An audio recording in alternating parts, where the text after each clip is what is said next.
If you want to see more election coverage, then be sure to subscribe to TLDR EU and all of our other channels for in-depth election previews and detailed results as they happen. Over the weekend, Russia held elections for the State Duma, the lower house of parliament. Russia has a bicameral parliament with a lower and an upper house. The lower house, the State Duma, has 450 members and is elected every 5 years. Half the seats are elected by party list proportional representation with a 5% minimum threshold, while the other half are elected by first past the post. The upper house, known as the Federal Council, has 170 seats, but these aren't directly elected. Rather, each of the 85 federal subjects of Russia send 2 senators to the council, one from the subject's legislature and one from the subject's executive.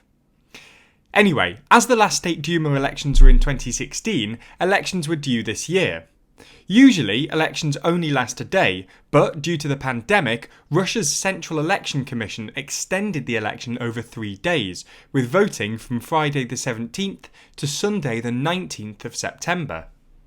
So, what were the results? Well, according to official data, the largest party were United Russia, who won about 50% of the party list votes and about 200 of the 225 constituency seats. United Russia are nominally the Russian Conservatives, but in practice they're essentially just pro-Putin. This is how they celebrated the results. Putin, Putin, Putin, Putin, Putin, Putin, Победа!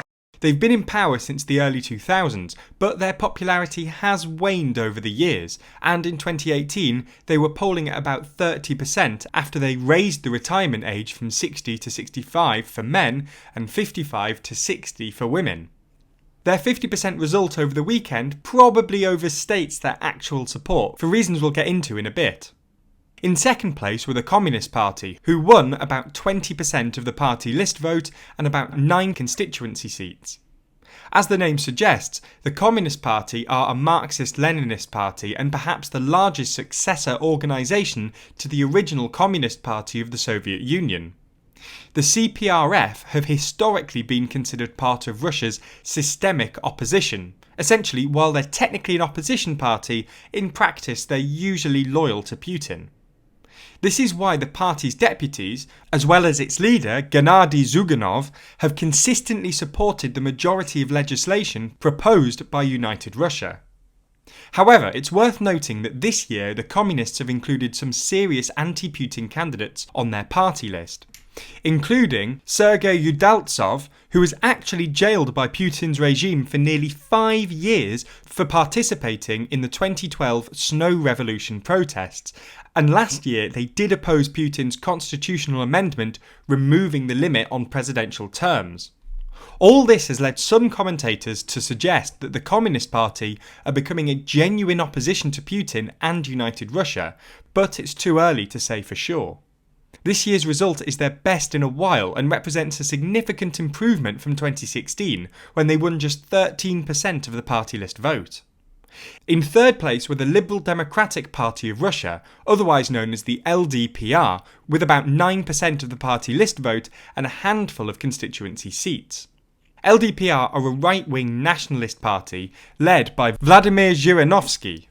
Zhirinovsky entered Russian politics in 1991 when he ran against Boris Yeltsin in Russia's first presidential election. He said some wild things over the years. In his 1991 campaign, he promised free vodka for everyone if he won, and in the 2008 presidential election, amidst Russian-UK tension after the poisoning of Alexander Litvinenko, he suggested dropping nukes over the Atlantic to flood Great Britain. Nonetheless, while Zhirinovsky might make the occasional anti-Putin joke, the LDPR, like the Communist Party, are considered systemic opposition. They're more or less pro-Putin. In fourth place were a Just Russia, with about 8% of the party list and about 8 constituency seats. A Just Russia are another Russian socialist party, and again considered systemic opposition. They actually endorsed Putin in the 2018 Russian presidential election. So, what do these results actually tell us? Well, not that much, because real opposition to Putin and United Russia was effectively banned, and the election was heavily rigged. Alexei Navalny, perhaps the most well-known Putin critic, is currently serving a 2.5-year prison sentence for violating parole, and his Foundation for Fighting Corruption and a network of regional officers have been outlawed as extremist organisations. Navalny's allies tried to organise tactical voting against United Russia via an app called Smart Voting. But the Kremlin pressured Apple and Google into removing it from their app stores and ordered Google and Yandex, the largest search engine in Russia, from displaying results with the word Smart Voting. This is the first time that Google and Apple have succumbed to Russian pressure, and it was largely because the Kremlin threatened to jail local employees if they didn't cooperate. Other opposition leaders, including Dmitry Gudkov, have also been chased out of Russia, and the media has been thoroughly censored, with a BBC journalist expelled last month after her visa expired. As well as limiting opposition, Russian authorities have also been accused of rigging the election. There have been allegations of ballot stuffing, with numerous videos on social media. Vote buying, with reports from news websites that Russians were being paid 1,000 rubles each to vote for United Russia, and impersonation, which is basically when candidates change their name and appearance to look like an opposition candidate in order to split the vote. In St. Petersburg, for example, there were 3 similar-looking Boris Vizhnevsky all on the same ballot after 2 candidates, Viktor Bykov and Alexei Shmelov, changed their names and facial hair to match that of actual Putin critic Boris Vizhnevsky.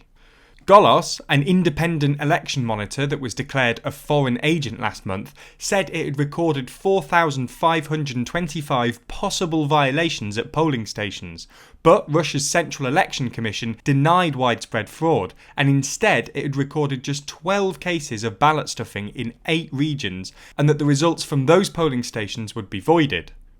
Anyway, you get the point. It wasn't exactly a fair election, which means it's hard to infer too much from the results, especially because turnout was the lowest it's ever been. Nonetheless, it's true to say that this was a relatively poor result for United Russia. This was probably the most rigged election in Russia's Putin era, but United Russia still got only 50% of the vote, and are polling at around 30%. However, it's worth noting that just because Russians don't like United Russia as much as they used to, this doesn't mean they don't like Putin. Putin's approval ratings are still relatively strong, well ahead of United Russia's. According to Levada polling from August, 61% of Russians approve of Putin, while just 37% disapprove, and all that really matters from his point of view is that United Russia still have a strong majority in the Federal Assembly, even if they're not as popular as they used to be.